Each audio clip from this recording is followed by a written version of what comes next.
Hello and welcome to the Daily Downbeat. Paper and Fire from John Mellencamp's 1987 album, The Lonesome Jubilee.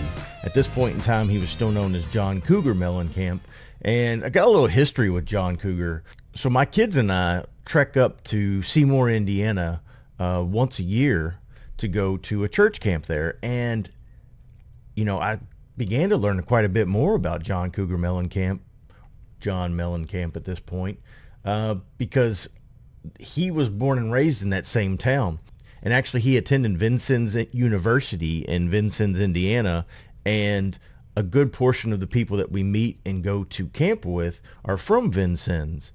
So a little bit of history there with John Cougar. So he's a little special place in my heart for some of his music. But today we'll be looking at Paper and Fire, and that song is biblical in nature. And John Cougar admits that Ecclesiastes 7:5-6 is where he pulls that reference from. So I'm going to go ahead and read some of the lyrics to that song, and then we'll go ahead and look at the scripture that goes with that. He wanted love with no involvement, so he chased the wind. That's all his silly life required. And the days of vanity went on forever, and he saw his days burn up like paper and fire. Paper and fire stinking up the ashtrays, paper and fire smoking up the alleyways. Who's to say the way a man should spend his days?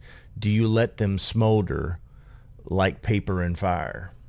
There's a good life right across the green fields, and each generation stares at it from afar.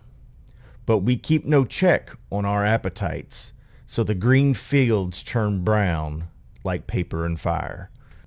There's a lot to talk about there, but let's look straight to the verses that he talked about. Ecclesiastes 7:5-6. It is better to heed the rebuke of a wise person than to listen to the song of fools. Like the crackling of thorns under the pot, so is the laughter of fools. This too is meaningless. And so when Mellencamp was talking about it, he says, look, a man will be cast into the paper of fire. It's in there. Believe me, it's in there. That's where that term came from. And in fact, he's talking about hell. And I think what he's really kind of getting at is that our actions have consequences. And the way you live your life has a consequential nature to it. Are you just tossing your life into a fire and letting it burn up, or are you actually working towards making it everything it's meant to be? It's a tough question. It's a real tough question because we have those moments where we're not, so to speak, doing what we're called to do or being who we're called to be. And how many of those moments does it take to really compound into what your life actually looks like versus what it's meant to be? And today's message is pretty simple. There is a good life, and why are we looking at it from across the way instead of trying to live it? And so that's really a question for us. Which are we going to choose, the spirit or the flesh? And when we choose that flesh, it's our appetites that take control, and that beautiful life that's out there with the green pasture that God's provided us with starts to burn up and be brown, and like next thing you know, your life is like paper and fire. It's withered, it's burned, and it's gone. So we only get one life to live. What are we going to do with it?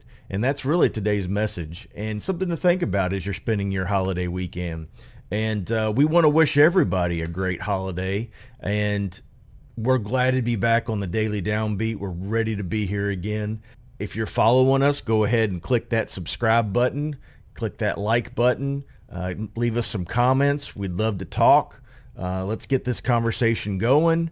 And through this narrative together, hopefully we can figure out a few more things about our Creator.